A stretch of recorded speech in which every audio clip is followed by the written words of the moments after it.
Good afternoon. My name is Larry Ray. I'm the President and CEO of American Manganese Inc. I'm here to tell you today that American Manganese could possibly bring in the lowest cost electrolytic manganese metal mine in North America. It'll be the first one in the past few decades. What is manganese? Well, you can't have a steel industry without manganese. If you don't have manganese, you don't have steel. If you don't have steel, the world stops. North America has no manganese. We depend on our neighbors and other countries to import our manganese, and it just doesn't make any sense we don't exploit the resources in our own country.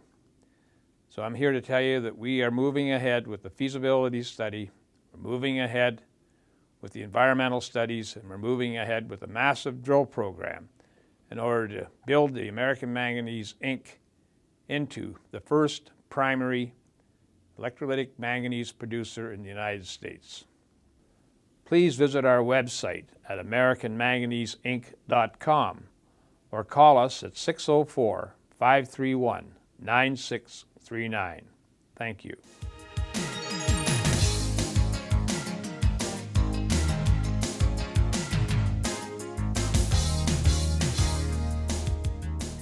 Welcome back to the Money and Wealth Show. I'm Sterling Fox, and regardless of whether or not you're a political person, you are a taxpayer, again, like it or not. And for each and every one of us in this province, as of July 1st this year, we're all going to be paying something called the HST.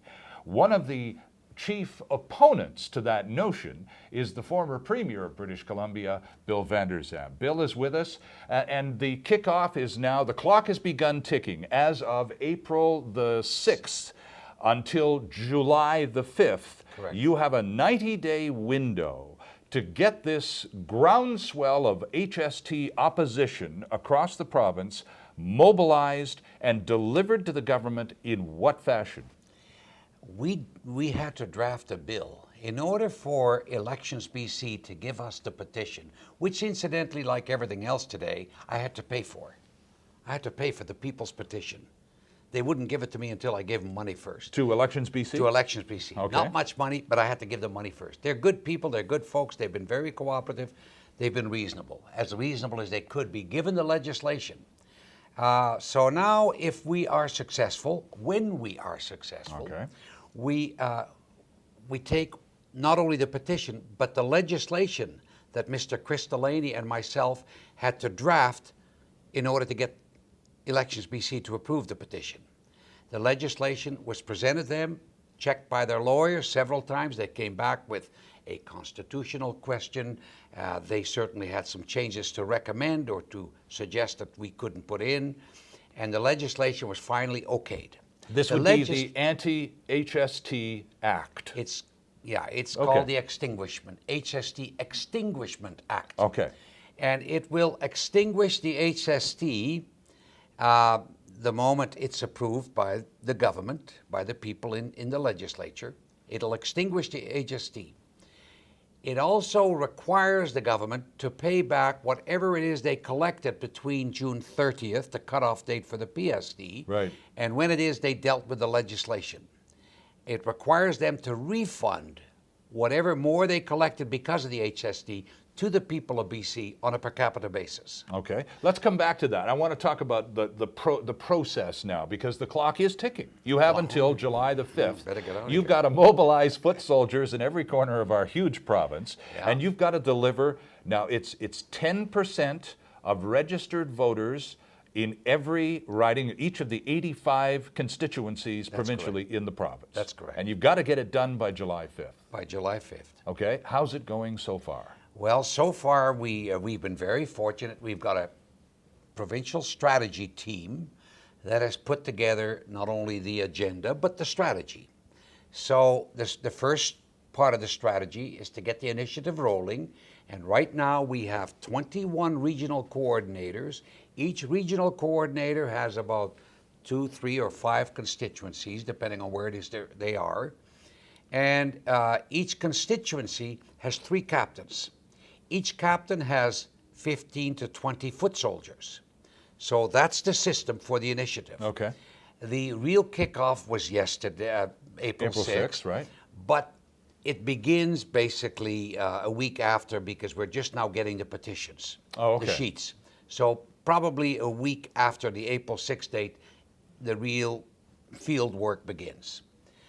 We have another strategy that we're pursuing, and that is to challenge it constitutionally. We've had 5 lawyers tell us that it's illegal. The HST? HST is illegal. Okay. And if we challenge it, we'll challenge it not only for BC, it'll get canceled nationally. So the lawyers tell us, the constitutional lawyers, and we consulted particularly one expert in Kamloops, who's great and who's spelled it out for us. He said, look, to go against a bank of high-paid federal lawyers will maybe cost you $1 million. At least, yeah. We said, well, that's out. And it'll take 2 years. We said, that's out. He said, well, but to begin with, I can give you a dossier of a legal opinion. It'll take me a few weeks to work it out, and it's going to take a lot of research.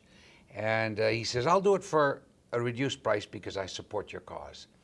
But that's going to cost $25,000.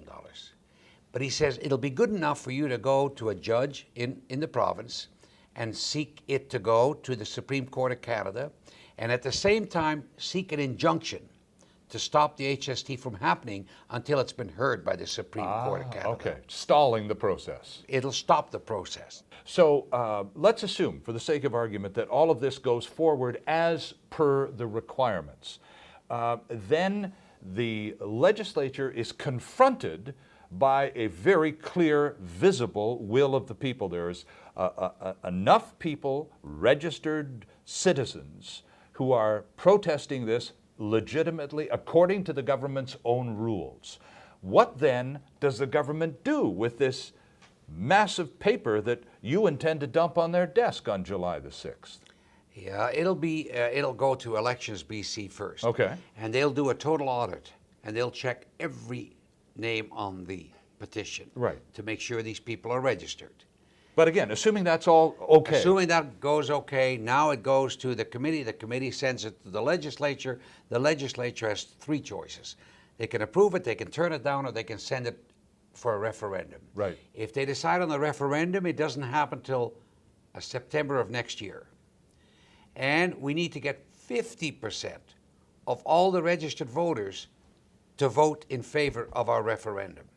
All right, Bill, let me take another quick break here. And I want to talk about Ontario, which seems to be lacking the kind of vigorous opposition. There are 3 times as many people in Ontario. They don't seem to be as angry or as organized. We'll talk more about the HST. It will affect you and I, like it or not, this summer with Bill Vander here on the Money and Wealth Show after this.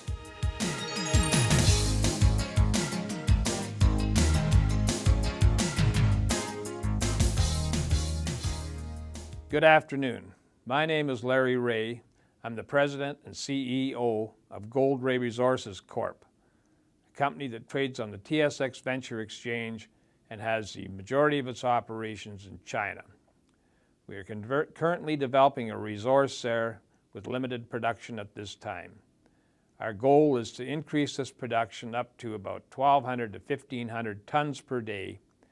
And to do that, we are negotiating with several Chinese companies, one of which will become our partner either directly into the company or into the project, which will allow us to move the project up to the desired tonnage. For further information, please visit our website at goldray.com or phone 604-531-9639.